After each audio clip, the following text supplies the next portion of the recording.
அனைவருக்கும் வணக்கம். இனியவை என்ற நிகழ்ச்சியில் தொடர்ந்து நம்ம பெண்கள் சார்ந்த பல ஆரோக்கிய குறிப்புகளை பார்த்துட்டு வரங்க. அந்த வகையில் இன்னைக்கு நம்ம சொல்லக்கூடியது 40 வயது கடந்த பெண்களுக்கு ஏற்படக்கூடிய தோல் வறட்சி எந்தெந்த ஹார்மோன் பிரச்சனைகளால் உருவாகுது, அதற்கான தீர்வுகள் என்ன அப்படிங்கிறதான் இன்னைக்கு நிகழ்ச்சியில் நம்ம பார்க்க போகிறோம். நான் doctor MS Usha Nandhini, Siddha physician, lotus women care hospital, இந்தியாவின் முதல் பெண்களுக்கான PCOS சித்த மருத்துவமனை, கோயம்புத்தூர், சென்னை மற்றும் பெங்களூர்.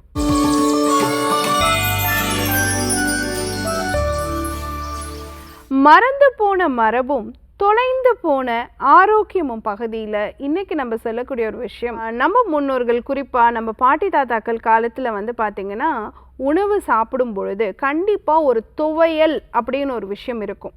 ஒரு புதினா துவையலாக இருக்கலாம், பருப்பு துவையலாக இருக்கலாம், இஞ்சி துவையலாக இருக்கலாம், கொத்துமல்லி துவையலாக இருக்கலாம். இதெல்லாம் அவங்க எடுத்துகிட்டு வந்தாங்க. கண்டிப்பாக ரசம் சாதத்தோடு சேர்த்து கொஞ்சமாக சுடு சாதத்தில் அந்த துவையல் போட்டு சாப்பிடுவாங்க. ஸோ அந்த துவையல் அப்படிங்கிற ஒரு விஷயம் வந்து அவங்களுடைய குடல் ஆரோக்கியத்தை சீர்படுத்தக்கூடியதாக இருந்தது. இன்றைக்கி நம்ம வந்து வெரைட்டி ரைஸ் குக் பண்ணி தயிர் சாதம், லெமன் சாதம், தக்காளி சாதம், தேங்காய் சாதம் இதை தான் நம்ம ப்ரிப்பேர் பண்ணி சாப்பிட்றோமே ஒழிய, நம்ம முன்னோர்கள் காலத்தில் சாம்பார் வைக்க முடியலன்னா கூட கண்டிப்பாக ஒரு ரசம் சாதம், ஒரு துவையல் அப்படிங்கிறது இருந்தது. அது அவங்களுடைய டைஜஷன் இம்பேர்மெண்ட்டை சரி பண்ணக்கூடியதாக இருந்தது. நம்ம முன்னோர்கள் ரெகுலராக அந்த துவையல் முறைகளை பயன்படுத்தினாங்க. நம்ம அந்த மரபை மறந்துட்டு இன்றைக்கி வந்து சாப்பாட்டுக்கு தொட்டுக்கன்னா வந்து நம்ம முறுக்கு வச்சு சாப்பிட்றது, சிப்ஸ் வச்சு சாப்பிட்றது, மிக்சர் வச்சு சாப்பிட்றது, இந்த மாதிரி விஷயங்களை பண்ணிவிட்டு இல்லைன்னா வெரைட்டி ரைஸ் அந்த மாதிரி சாப்பிட்டுட்டு அந்த துவையல் அப்படிங்கிற காம்பினேஷனில் இருக்க அந்த டைஜஷன் ப்ராசஸை இன்க்ரீஸ் பண்ணுற விஷயத்தை தவிர்த்துட்டு வரோம். ஸோ அதை நம்ம கரெக்டாக மறந்துட்டோமா, அதனால தான் இவ்வளோ பிரச்சனைகளை நம்ம ஃபேஸ் பண்ணுறோமா அப்படிங்கிறத யோசிச்சு பாருங்களேன். 40 வயது கடந்த பெண்களுக்கு ஏன் வந்து தோல் வறட்சி வந்து ஏற்படுது அப்படின்னு பார்த்தீங்கன்னா, நிறைய பேர் என்கிட்ட வரக்கூடிய பெண்கள் வந்து டாக்டர் ஸ்கின் ரொம்ப ட்ரையாக இருக்குது, என்ன மாய்ஸ்சரைசர் யூஸ் பண்ணுறது, என்ன சன்ஸ்க்ரீன் யூஸ் பண்ணுறது, எதனால் என் ஸ்கின் இவ்வளோ ட்ரை ஆச்சுன்னு தெரியல அப்படின்னு சொல்கிறாங்க. அவங்களுக்கு முக்கியமான பிரச்சனை பார்த்திங்கன்னா ஹார்மோன் சீர்கேடு தான். ஒரு 40 வயது கடந்த பிறகு ஆட்டோமேட்டிக்காக நமக்கு என்னங்க ஆகும், தோலில் இருக்கக்கூடிய எண்ணெய் பசை குறைஞ்சி போயிடும், ஈரப்பசை குறைஞ்சி போயிடும். அதே மாதிரி ஈஸ்ட்ரோஜன் அப்படிங்கிற ஹார்மோன் வந்து குறையும் பொழுது இவ்வளோ பிரச்சனையும் நம்ம ஃபேஸ் பண்ணுறோம். அப்போது ஈஸ்ட்ரோஜன் அப்படிங்கிற ஹார்மோன் நம்ம ரத்தத்தில் ப்ராப்பராக இருந்துச்சுன்னு வச்சுக்கோங்களேன், அது வந்து அந்த ஈரத்தன்மையை கொடுக்கக்கூடிய ஹைலரோனிக் ஆசிட், மியூகோபாலிசாக்கரைட்ஸ் இதெல்லாம் நம்ம ரத்தத்தில் உற்பத்தி ஆகிறதுக்கு சப்போர்ட் பண்ணும். அது வந்து நம்ம ஸ்கின்னை வந்து மிருதுவாக வச்சுக்கும். இப்போ ஈஸ்ட்ரோஜன் அளவு குறையும் பொழுது இந்த ஹைலரோனிக் ஆசிட், மியூகோபாலிசாக்கரைட்ஸ்லாம் செக்ரீட் ஆகாத போது தோல் வந்து பார்த்தீங்க அப்படின்னு சொன்னிங்கன்னா அதனுடைய கட்டமைப்பு பிரிக் அண்ட் மார்டர் ஸ்ட்ரக்சர் அப்படின்னு சொல்கிறோம். அந்த தோலினுடைய கட்டமைப்பு, எக்ஸ்டர்னல் ஸ்கின் லேயருடைய அந்த அமைப்பு வந்து உடைய ஆரம்பிக்கும். அப்போ ஆட்டோமேட்டிக்காக வந்து தோல் வறட்சி அப்படிங்கிறது உருவாக ஆரம்பிக்குது. அதே மாதிரி இந்த தோலை ஒன்றா சேர்த்து வைக்கிறதுக்கு கொலாஜின் அப்படிங்கிற ஒரு சப்ஸ்டன்ஸ் தேவை. அதில் இருக்க ஃபைபர்ஸ், அந்த தோலில் இருக்கக்கூடிய ஒவ்வொரு ஸ்ட்ரக்சரையும் ஒன்றா இணைச்சி வைக்கிற கொலாஜின் அப்படிங்கிற சப்ஸ்டன்ஸ் நம்ம தோலில் இருந்தால் மட்டும்தான் அந்த தோலில் வந்து அந்த நெகிழ்வுத்தன்மை, எலாஸ்டிசிட்டி இருக்கும். இல்லைன்னா தோல் வந்து சீக்கிரமாக வறட்சியோடு சுருங்கி போயிடும். ஸோ அந்த கொலாஜின் ஃபார்மேஷன் வந்து ஈஸ்ட்ரோஜனுடைய அளவு குறையும் பொழுது ஆட்டோமேட்டிக்காக குறைஞ்சி போயிடும்.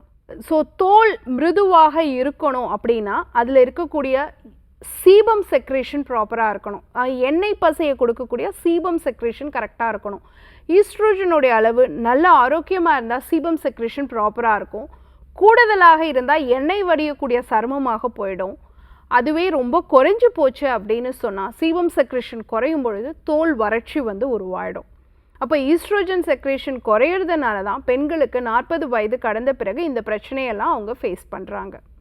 அடுத்து ப்ரொஜெஸ்ட்ரோன் அப்படிங்கிற ஹார்மோன் குறையும் பொழுதுமே பார்த்தீங்க அப்படின்னு சொன்னால் நம்ம தோலில் இருக்கக்கூடிய ஈரப்பதம் குறைய ஆரம்பிச்சிடும். ஸோ ப்ரொஜெஸ்ட்ரான் குறைபாடுமே தோல் எலாஸ்டிசிட்டி குறைஞ்சி தோலில் சுருக்கம் வறட்சி வரத்துக்கு முக்கியமான ஒரு காரணமாக இருக்குது. அடுத்து பார்த்திங்கன்னா ஹைப்பர் தைராய்டிசம். தைராய்டு பிரச்சனையில் வந்து அதாவது நம்ம சொல்ல விஷயம் என்னென்னா, நிறைய தைராய்டு பேஷண்ட்ஸ்க்கு பார்த்திங்கன்னா தோல் உறிஞ்சிக்கிட்டே இருக்கும், ஃபேஸ் ரொம்ப ட்ரையாக இருக்கும், அவங்க ஃபேஸ் சன்லைட்டில் போகிறதுக்கே தோலெல்லாம் எரியுதும்பாங்க. என்ன காரணம் தெரியுங்களா? தைராய்டு ஹார்மோனுடைய அளவு கட்டுப்பாட்டில் இல்லை அப்படின்னு வச்சுக்கோங்களேன், அவங்களுடைய அந்த தோலில் இருக்கிற சீபம் செக்ரேஷன் பண்ணக்கூடிய கிளாண்ட் இருக்கு இல்லையா, அந்த செபேஷியஸ் கிளாண்ட் அது வந்து சுருங்க ஆரம்பிக்குது. அதே மாதிரி வியர்வை நாளங்களுமே ஸ்வெட் கிளான்ஸுமே சுருங்க ஆரம்பிக்குது. இது வந்து அட்ரோபி அப்படின்னே சொல்கிறோம். இது தைராய்டு பேஷண்ட்டுக்கு நடக்குது. அதனால தான் அவங்களுடைய தோல் வந்து ரொம்ப வறட்சியாக இருக்குது அப்படிங்கிறதையும் நம்ம தெரிஞ்சுக்கணும். அதே மாதிரி கோர்ட்டிசால் மாதிரியான ஹார்மோன் மன அழுத்தம் அதிகமாக இருக்கும் பொழுதுமே பார்த்திங்கன்னா பெண்களுக்கு வந்து இந்த தோல் வறட்சி அப்படிங்கிறது இருக்கும். ஏன்னா கோர்ட்டிசால் இன்க்ரீஸ் ஆச்சுன்னா ஆட்டோமேட்டிக்காக ப்ரொஜெஸ்ட்ரான் குறைஞ்சிரும். அப்போ ஆட்டோமேட்டிக்காக அந்த ஸ்கின்ல இருக்கக்கூடிய நீர்த்தன்மை குறையும், ஈரப்பதம் குறையும். அப்போ ஆட்டோமேட்டிக்காக வந்து தோல் வறட்சி அப்படிங்கிறது உருவாக்கி தோல் வந்து சுருங்க ஆரம்பிக்கும். அப்போது இன்றைக்கி காலகட்டத்தில் அந்த 40+ இயர்ஸில் இருக்கக்கூடியவங்க இந்த தோல் வந்து மிருதுவாக இருக்கணும், ஷைனிங்காக இருக்கணும், சொர சொரன்னு இருக்கக்கூடாது, பார்க்குறதுக்கே வயசான தோற்றத்தோட சுருக்கமாக இருக்கக்கூடாது. அப்படிங்கும் பொழுது இந்த ஹார்மோன் பிரச்சனைகளை நம்ம அட்ரெஸ் பண்ணணும் ஃபஸ்ட்டு.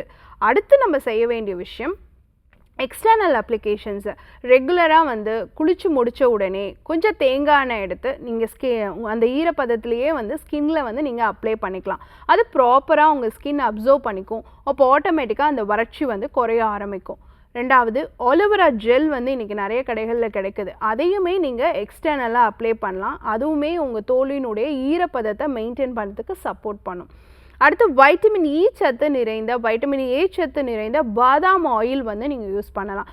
இரவு நேரத்தில் வந்து சும்மா ஒரு 2-3 சொட்டு மட்டும் எடுத்து ஃபேஸில் பாதாம் ஆயில் வந்து நீங்கள் அப்ளை பண்ணிங்க, ஆல்மண்ட் ஆயில் அப்ளை பண்ணிங்க அப்படின்னு சொன்னாலுமே உங்களுடைய தோல் வந்து மிருதுவாக இருக்கும், வறட்சி இல்லாமல் இருக்கும். தேன் இருக்கு இல்லைங்களா, அதையுமே ஒரு 2 ட்ராப் எடுத்து நீங்கள் வந்து உங்கள் ஃபேஸில் அப்ளை பண்ணும்பொழுது ஸ்கின் வந்து வறட்சி இல்லாமல் ஒரு ஆரோக்கியமான மிருதுவான ஒரு தன்மையோடு இருக்கிறதுக்கான வாய்ப்பு இருக்குது. பால் இருக்கு இல்லைங்களா, அதில் கொஞ்சம் முகத்தை நீங்கள் கழுவுனீங்க, தண்ணி கலந்த பால் ஒரு நல்ல ஒரு மக் வாட்டர் எடுத்துக்கோங்க, ஒரு 4 ஸ்பூன் மட்டும் பாலில் ஆட் பண்ணி ஃபேஸ் அடிக்கடி அதில் வாஷ் பண்ணிங்கனாலும் உங்கள் தோலில் இருக்கக்கூடிய வறட்சி வந்து படிப்படியாக குறையிறதுக்கான சான்சஸ் இருக்குது. இது எல்லாத்தையுமே பண்ணிவிட்டு காலையில் தூங்கி எழுந்திரிச்சோடனே எம்டி ஸ்டொமக்கில் ரெகுலராக வந்து 1 spoon extra virgin coconut oil சுடுதண்ணியில் கலந்து எடுத்துகிட்டு வந்தீங்க அப்படின்னு சொன்னாலும் உங்கள் தோலில் வந்து அந்த வறட்சி குறையும். அதே சமயம் ரத்தத்தில் வந்து தேவையான குட் ஹார்மோனுடைய சிந்தசிஸும் நடக்கிறதுக்கான சான்சஸ் இருக்குது. ஸோ 40 வயது கடந்த பெண்கள் நிறைய ஹார்மோன் பிரச்சனைகளை ஃபேஸ் பண்ணும்பொழுது இந்த தோல் வறட்சி அப்படிங்கிறது வந்துடுது. அதை எப்படி சரி செய்யலாம், அதுக்காக நீங்கள் எக்ஸ்டர்னலாக என்னென்னலாம் அப்ளை பண்ணலாம் அப்படிங்கிறத பற்றி நான் சொல்லியிருக்கேன். பயன்படுத்தி பாருங்கள். இதே மாதிரி இன்னொரு ஆரோக்கிய குறிப்போடு நான் உங்களை சந்திக்கிறேன். இயற்கையோடு இணைவோம், ஆரோக்கியமாக இருப்போம், ஆனந்தமாக வாழ்வோம். நன்றி, வணக்கம்.